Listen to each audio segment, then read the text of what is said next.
We begin tonight from France, where the far-right National Rally Party has made sweeping gains in elections for seats in the French parliament, the closest they've been to seizing power in modern times. According to exit polls released in the last hour, the far-right party got 34%, the NFP left-wing coalition 28.1%, and President Macron's Ensemble coalition just 20.3%. Turnout was the highest in 30 years, with a surge in support for both the far-right and left-wing parties. There's another round of voting next Sunday. President Macron sparked an election after he dissolved parliament when his party was heavily defeated by the far-right movement in a European poll earlier this month. Celebrating our party's early success, Marine Le Pen says democracy has spoken as she declares President Emmanuel Macron's camp practically wiped out. La démocratie a parlé et les Français ont placé le Rassemblement national et ses alliés en tête. My dear compatriots, democracy has spoken and the French people have placed the National Rally and its allies in the lead and virtually wiped out the Macronist bloc. First of all, as a political leader, I welcome such a high turnout, which gives particular force to tonight's results. In an unambiguous vote, the French people have demonstrated their desire to turn the page after 7 years of contemptuous and corrosive power. We warmly thank the voters and welcome this result. This first step towards choosing an alternative is a mark of confidence which honors and obliges us. For all that, nothing is won and the second round will be decisive to avoid the country falling into the hands of the PS, Socialist Party, to coalition and in reality, of an extreme left with violent, anti-Semitic and anti-Republican tendencies, whose main activist elements of the far left, LFI, La France Insoumise, the NPA, Nouveau Parti anti-capitalist, violent or communitarian entities will prop up Jean-Luc Mélenchon as Prime Minister. Okay, Arise News special correspondent John Cookson joins me now from the French capital. Hello, John. Nice seeing you again. Let's ask you, John, from what's been the reaction of this first round result from what you have seen, the far right making a gain in 40 years in the history of French elections. John? Hey Christian, good to see you, and greetings to you and Arise News viewers from Paris, where both hard left and hard right are celebrating tonight. They've done incredibly well in this first round of elections. Let's dig down into some of those numbers that you've already been talking about. Now, all parties are trying to get a majority in the French Parliament, and the number of seats is 577, so a majority is 289. Now, let's look at each of those coalitions that you've been talking about. The far right, RN, 34% of the vote according to exit polls tonight. That would give them between 230 and 280 seats in the French Parliament, so they're just short of the majority that they're looking for of 289. But there's a long way to go. There's going to be a lot of horse trading in the next week until the final round of voting, so they're certainly tonight in pole position, if I can put it that way, to get a majority. But you know, a lot of things can happen between now and next Sunday. The left-wing coalition, the NFP, 28.1% of the vote. That gives them 125 to 165 seats in Parliament, so nowhere near at the moment a majority, but again they can form a coalition and increase those number of seats. Macron's trailing behind his Ensemble coalition 20.3% of the votes. That would give his Ensemble party between 70 and 100 seats. So you can see he's trailing way behind. Massive turnout across France, symbolising the passion that French people have. 49 million voters going to the polls. The passion that some wants to attack the right by voting for the left, and vice versa. So a massive turnout here in Paris, 60% unknown in decades for the Legislative Assembly, high voting rates in Finistère and Tarn and Dordogne down in the south and central areas. You've heard already reaction from Marine Le Pen of the far-right party. She's saying that President Macron's party is wiped out.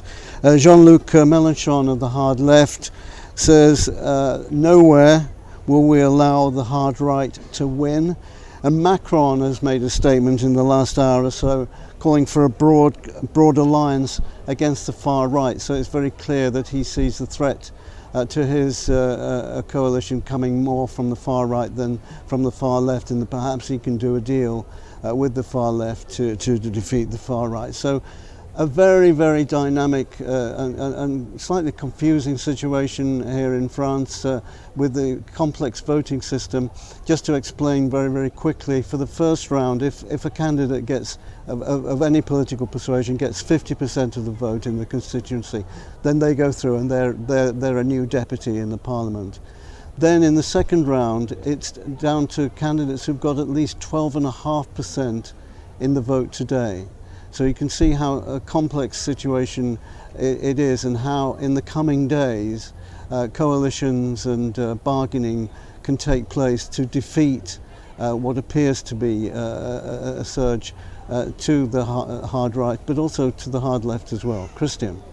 Yes, John, it's definitely going to be a high-wire horse trading, when the next round of the election takes place on Sunday. But tell us, John, very quickly, the far-right party has made a great surge, Why the surge in popularity? I think the answer to that question is there are two main subjects on the doorstep when talking to French voters. One is the high cost of living here in France. People, including others also in Europe and the UK, find it very difficult with high electricity, gas charges, high mortgages, high rents and all of that.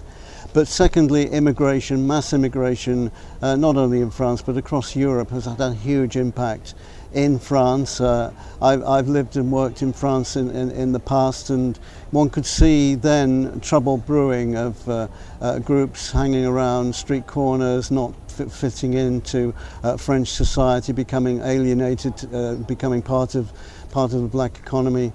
Well, RN, the far-right party, have come now with a series of proposals to curb immigration to France and to limit access. For example, they proposed to welfare benefits and limit it to French citizens rather than to immigrants. And the party also wants to see a ban on anyone who's not a French citizen getting a job in defence and security in this country. Very worrying, of course, for France's 6 million Muslims, as the way things seem to be going. Already there's a ban on a total face veil in public for Muslim women.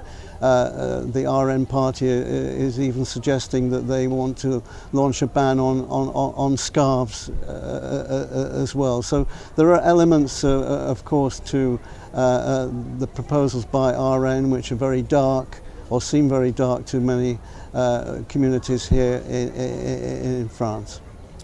All right, John, let's look at other issues, If the far right doesn't gain a majority and the French National Assembly becomes a hung parliament, what does that mean for Macron's presidency? It's very grim days ahead, I'm afraid, and indeed any hung parliament anywhere in the world is very bad news. The French president has a lot of executive powers. We saw it recently by him dissolving parliament. He can do that. But on big domestic and foreign issues, for things to become law off the back of his executive orders, he needs the backing of Parliament every time. And if there is no support for him in Parliament, if his Parliament is divided in a way that they can't reach any agreement, then that makes him a lame duck president. And although his term doesn't expire until 2027, he's got 3 years left. Many are saying here tonight that if the far right do any better and the far left also, then Macron's days are over, and his party, as Marine Le Pen says, is finished, is wiped out. So difficult days for Macron. Of course, all of this is of his own making, you might say. He dissolved Parliament when his own party was completely thrashed by the far right in recent European parliamentary elections. He apparently threw some kind of hissy fit and said, right, I'll show you, I'll dissolve Parliament, see how you feel about that, presumably to dissipate support for RN, the far right, and also to turn the left wing into a fractious movement, like as they have a reputation for. So there's some mystery even tonight as to why Macron did what he did, but he's politically certainly in trouble tonight. All right, John, I don't know if you can quickly untie this for us, Why are other members of the European Union and NATO worried about the rise of the far right in France? Very quickly. Hear you, so I'm assuming that I'm off air and wish you good night. I don't know if you got that question, but if you're wishing us a good night from Paris, thanks so very much. John Cookson, Arise special correspondent in Paris there to witness the French election.